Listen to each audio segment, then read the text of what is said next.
एक बड़ी खबर बता दूं, न्यूज एजेंसी एपी के हवाले से ये खबर है, अपने दर्शकों को बता दें। इस हादसे से जुड़ी हुई खबर ये है, हादसे में कोई यात्री जिंदा नहीं बचा है। विमान में सवार 242 यात्री यानी कि सभी यात्रियों की दर्दनाक मौत हो चुकी है। न्यूज एजेंसी एपी के हवाले से खबर है, हादसे में कोई भी यात्री जिंदा नहीं बचा है।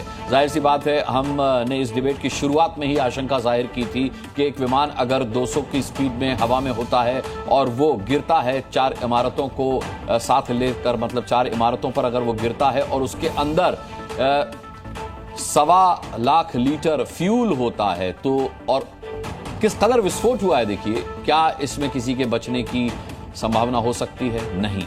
तो अब एपी न्यूज एजेंसी एपी के हवाले से ये खबर है कि इस विमान में सवार सभी यात्रियों की क्रू मेंबर सहित दर्दनाक मौत हो चुकी है।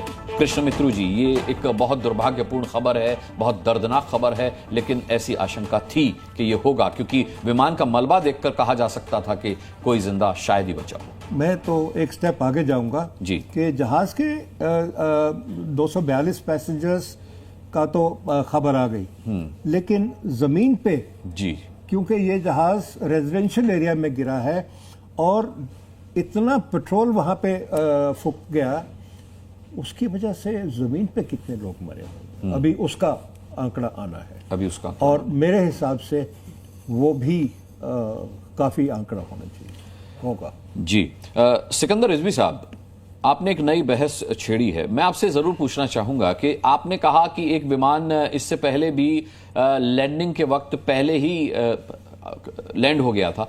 क्या ये जो हैकिंग है ये विमान के आसपास रहकर ही की जा सकती है या कहीं दूर दराज से भी आप विमान का सिस्टम हैक कर सकते हैं? देखिए, मुझे इतना डीप नॉलेज कंप्यूटर्स की नहीं है, लेकिन जो पढ़ रहा हूं, मैं स्टडी कर रहा हूं, जो जिस एयरक्राफ्ट की मैंने बात बताई थी वो पुरानी बात है, वो एयरबस 320 था जी, लेकिन वो सारा कंप्यूटर कंट्रोल था, जिस वजह से वो क्रैश हुई थी। तो ये भी कंप्यूटर कंट्रोल है, बल्कि ये तो अब सैटेलाइट से कनेक्टेड रहते हैं ये एयरक्राफ्ट। आप देखिए, आप टेलीफोन पे बात करते हैं उड़ते जहाज से, सारे कनेक्टेड रहते हैं। तो उतना ही आसान भी हो गया है कि इनके अंदर कहीं ना कहीं जाकर के कनेक्ट हो सकते हैं और कुछ भी किया जा सकता है।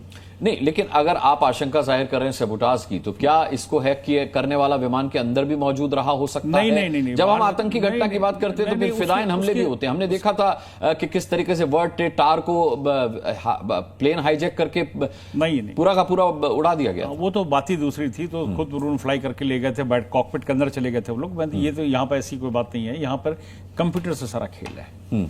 दूर बैठ के हो सकता है, हजारों किलोमीटर, क्या लाखों, हाँ हजारों के, ये लाखों तो नहीं हो, ज्यादा हो जाएगा, बैठ करके किया जा सकता है। ये कितना दुर्भाग्यपूर्ण है कैप्टन सिकंदर रिजवी साहब कि कोई भी इस विमान में सवार मौजूद व्यक्ति जिंदा नहीं बचा है। और जिस तरीके से है, बहुत ही अफसोसनाक और दिल को दहला देने वाली बात है।